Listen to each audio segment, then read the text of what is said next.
real cool. You formed a group with Cadence in 2011?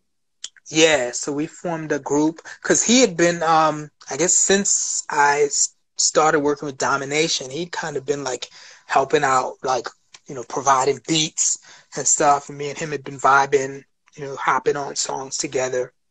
I was doing a compilation and I was dropping a verse and I'd pull him in on something and vice versa.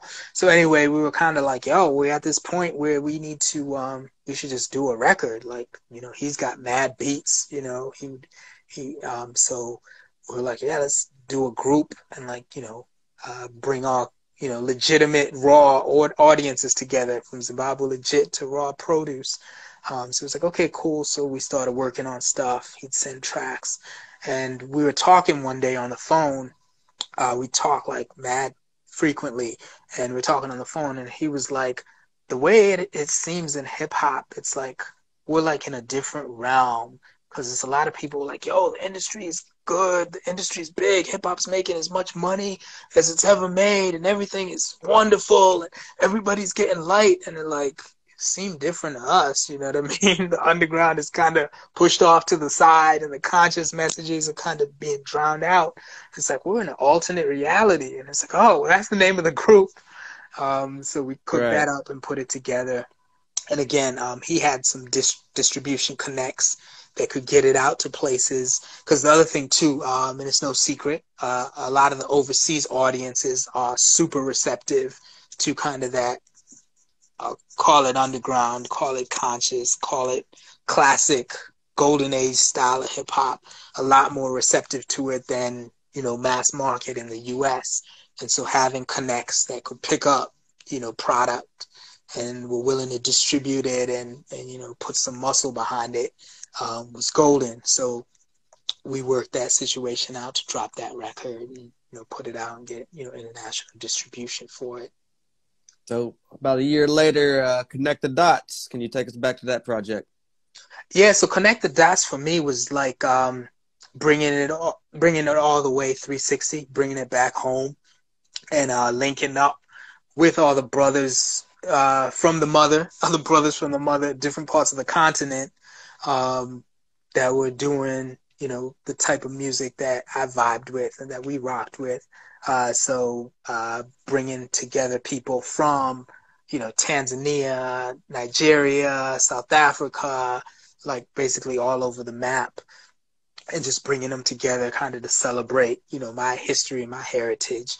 And so I was like, yeah, let me put together a joint and let's just connect it, like connect all these people. And then also, not that these cats were unknown, but they might have been unknown in my circles and I might have been unknown in their circles, but just kind of find a way to shine light on each other and be like, hey, you might not have heard of this cat, but he's nice with it. He's a fire spitter called Moda9 from Nigeria. Or, oh, you might not have heard of these cats called the X-Plasters from Tanzania. They're one of the OG hip-hop crews out of there. So why don't we get on a joint together? So it's kind of just a way to kind of pay tribute, pay homage to where I came from, my origins, and just kind of rock out that way. 2018, you dropped Dueling the Right Way with some of my favorite MCs, YZ, Mike G from Jungle Brothers, Toki Wright. Can you elaborate on that project? Yeah, not doing it the right way. So that's kind of, as I matured and got more schooled in the game, it's like, okay, you know what I mean? This is the type of album I want to make. This is how I want to make it. And it's kind of like the Dumi Right Way. So that was the play on words. I'd met Toki Wright at Words, Beats, and Life, like a hip-hop conference. But then I also met him through the Next Level cultural exchange initiative. And it was funny. We were talking like, yo, Toki Wright, do me right. Like, oh, we spell it different. It's like, yo, the Wright brothers. It's like, oh, we could definitely do a joint. And he was a professor at, I think, McNally State. He's now at Berkeley College of Music. But Okay. he had me Skype into one of his classes and talk about music and music biz and my background and experience. And so I was like, oh, yeah, I should definitely get him on a joint. And it was fun too. It's always fun when you're doing collabs and you get the cat's verse, or you get in the studio with him. We sent the verses, and you just hear how they came at it. You know what I mean? How Right. they rocked it. And it's exciting, you know what I mean? It's almost like Christmas. You like unwrap it and be like, oh snap, you said that. Let me rewind. And you got the acapella too, so you're like, hearing every word and stuff, and Right. just getting into it. And then so one of the things we did kind of in the intervening years, I think is probably like around the time of the House of Stone dropping. And then doing it between those intervening years, between House of Stone and then doing it the right way. Me, Mike G, and YZ were putting together a little collective called, and Cadence before he passed, called the Great Minds. And so we started working on some joints, and we did some shows. A really dope show we did back, and I can't remember the time frame, maybe 2015 or somewhere around there. But we did the joint at the Knitting Factory, and it was Stetsasonic. I know Chip Fu was in the house. I don't even think he was on the bill, but I think he got up and rocked. I know Chuck D was in the house. I know Keith Murray rolled through. People Under the Stairs were like performing that night as well. So that was like one of like, after so much time, you know what I mean, being away in the industry, kind of going, awry and coming back and starting to get my groove back. And then rocking that show was like real special because like we definitely like mashed it, like, and it was cool rocking with these cats. And we rocked Vicious Cycle, we rocked Where I'm At, we rocked Great Minds, song, and different stuff, and all those heads in the house to a packed house at the Knitting Factory in New York. That was a real special show.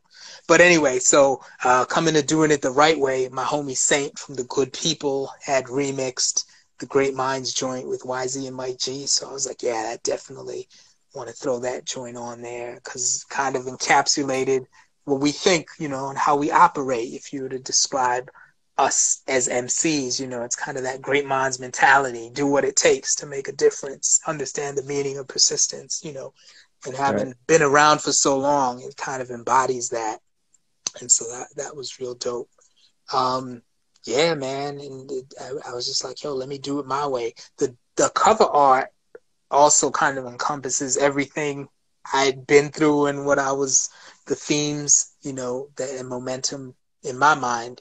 So this dope artist called Kevin Scene Lewis, Scene Art Music on Instagram. Mm-hmm. He did the cover, and we were basically talking, and I was like, so my experience is kind of that African influence of African music and culture and hip hop and how they come together. And so that's why he threw up like the shield. My last name is Ndlovu, which means elephant. And, we threw up, the elephants on there. And then you see the traditional djembe African drums with, the hip hop turntables. You see the B-boys breaking. So all of that stuff, like, definitely representing. Dope. You mentioned earlier about the Berklee College of Music. You won an award, a runner-up award. What was that pertaining to? Yeah, that was a while ago. It was like a contest they had with Newmark, and it was like musical innovator. And I think this was still the days messing with domination and okay. And they had like kind of a musical innovator contest, and they're like, "Are you a musical innovator? Submit your some submission background and some music." And so we submitted a joint, and they gave us the runner-up award. They invited us to the ceremony, but I was away at the time, so I didn't go to get it accepted in person. But they sent us a whole bunch of Newmark gear, mics and turntables and CDJs and all kinds of stuff. So it was cool. That was cool. What about the Washington Area Music Award? Yeah, so out in DC they do a thing called the Whammies, Washington Area Music Awards, and they have like across categories, area artists that are doing it up. I mean, I've been in the DC area for like 20 years or something now. Definitely representing on the scene and for the culture. And so Zimbabwe Legit, actually, I think in that day around the times of House of Stone, when it dropped it, representing Zimbabwe, but as a resident of the DMV, DC, Maryland, Virginia area, putting it down, performing, rocking stages and places. We got an award for best group back then. I've been nominated a number of times. I think that was the win we got. And then, funny enough, so awards accolades. Last year, I worked on a record with the Lucky Band, which is like a kids band, a Spanish language kids band out from Cali, and I worked on a rap joint with them, and that album actually won a Latin Grammy award and stuff. Oh. So, we try to stay relevant, you know what I mean, and get some accolades and acknowledgement for the work we do. Absolutely. The project Doing the Right Way was 2018. What has Dumi Right been working on the past few years, and what are you currently working on? Man, so it's a lot. Like, it's funny because, like, I felt like through some of the course of this, momentum slowed down, and then since the 2000s, things have been, like, on a quick-paced roll. Like, I've been doing albums, I've done videos, appeared on other cats' albums, done guest shots on people's projects, and also done stuff beyond just the regular, I call it thinking outside the boombox. So outside the realm of just doing records. Had some music license, so I have a song in the movie Things Never Said. That's probably from a couple years back, but that's got Shanola Hampton and Elimu Nelson, directed by Charles Murray. So licensed the song all over the map, actually.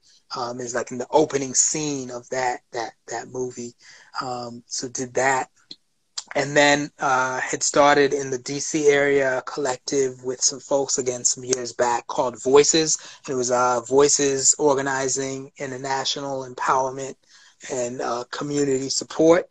And what we do is bring light to any kind of grassroots organizations around the world that were doing work through music, art, and culture, and especially hip-hop. So we did one for the Bavubuka Foundation out of Uganda, Performing Life Bolivia, and obviously the organization sometimes would have a representative in DC, or else we'd Skype.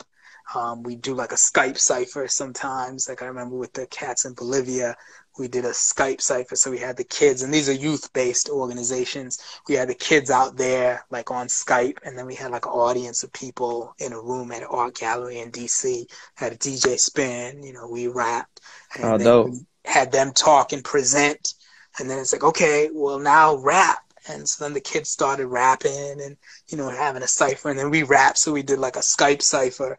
And then at the end of the cipher, he was like, yeah, so the audience in Washington, D.C. really loved your performance. And they're like, what? People in D.C. are watching? And they didn't really realize. They're like, what? So it's real important, I think, just doing like community type based activities. You know what I mean? Finding ways to give back, finding ways to build and use the music to kind of move things forward. So I've done a lot over the years of like non-traditional, if you call it, hip-hop stuff, and I'd be rocking at the Kennedy Center, rocked at the Smithsonian, we rocked at the Whitney Museum. I remember that was memorable because DJ Grand Wizard Theodore was DJing for Zimbabwe Legit.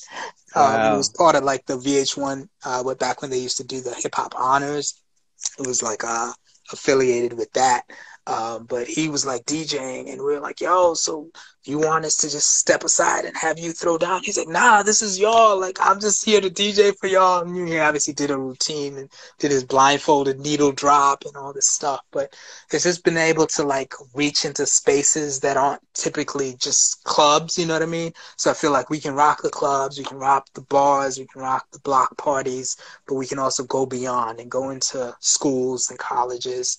I've done a lot of speaking engagements at universities. My alma mater is Virginia Tech.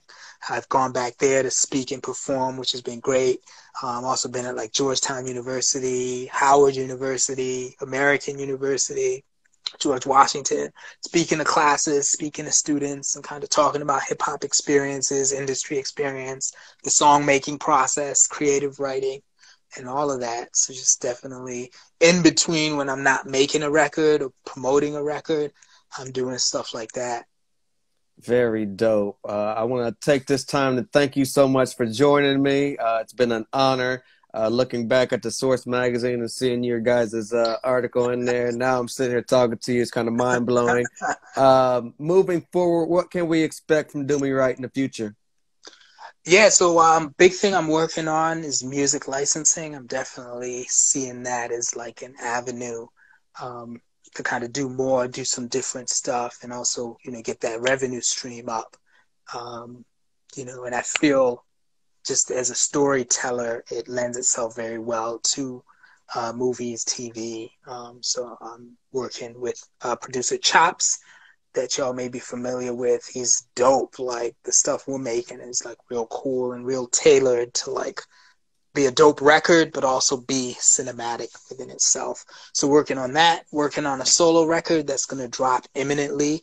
This year I dropped 2 singles already from that, and then the album's going to follow. So the first single was We Don't Need with Chub Rock. So that's real dope. Actually, I've animated for that video for that has a lot to say about what's going on in these times. So I'm gonna drop that like imminently, like in the next week. Y'all gonna see that fly out there. And then another single was Nightfall with Mr. Lift. So that's out. We dropped that. That's out on all digital platforms. And then just working towards the solo album and completing that. It's got some real dope, insightful music. I feel like it's some of the best music I've ever created. Lyrically, like I think I just have that clarity where I just sit down and just be able to envision what I want to say and say it and kind of have the time and the pace to work through it. Right. And then go back and listen and feel how I want to tweak it. Got some dope artists that are going to be on it too. Some of the ones that are already locked and loaded. Breeze Ever Flowing is on it. And some other folks might be doing something with Elder Sensei. It might pop up on there, and some other stuff. Some Artifacts. Yeah. real, yes indeed, and some real dope production. Um, yeah, man, and then just be working on doing like kind of like the other stuff, like I was saying, like cross cultural exchanges. Like I did Next Level some years back and went to Thailand and was teaching hip hop for like 3 weeks as a residency, teaching MCing, to cats in underserved areas in Thailand. And that was like, talk about like life changing, like mind blowing experience. That was real beautiful. And so looking to do that again, should the opportunity arise and I can get into that. So definitely looking at making that kind of stuff happen. But yeah, a lot of music. And then I don't want to forget this. I'm also working on with the Hip Hop Loves Foundation. So Okay. they're doing a lot of good work with folks in Brazil, folks in Haiti, and all over the world. So I've been helping like A&R curate, get artists together for different projects they're doing. Our next upcoming one is called Stop Shooting. And so that's actually going to drop probably in a month. I got a couple joints on there. Plus, help bring a bunch of folks. Shout out to Renee John Sandy, my homie that we was working on that with. But it was real cool too, because like again, it gets me a chance to reach out to the international connections. So I got a joint with Maya Jupiter that's based, in the U.S. but roots originally in Australia. Gabriela Fatima Rivera that's out in Chile. My homie Modena, I brought him back on it for a joint called Unity, produced by this sister out in Birmingham, Alabama, called Renee Soul, that I went to Thailand with. So it's almost like I'm able to utilize all the connections I've built up over the years for every Absolutely. initiative and endeavor. So that's going to be exciting. And the Stop Shooting is going to drop real soon. And it's obviously called Stop Shooting, talking about the stuff that's happening with violence, police brutality, but we're also talking about like solutions, kind of what's the future we want to see, right? We know what we don't want, but what do we want to see? And so that's what a lot of this is. And that's why we have a song called Unity and things like that, Absolutely. Any Zimbabwe Legit early 90s stuff in the vault that Dumi is holding on that he may throw back out there in the future?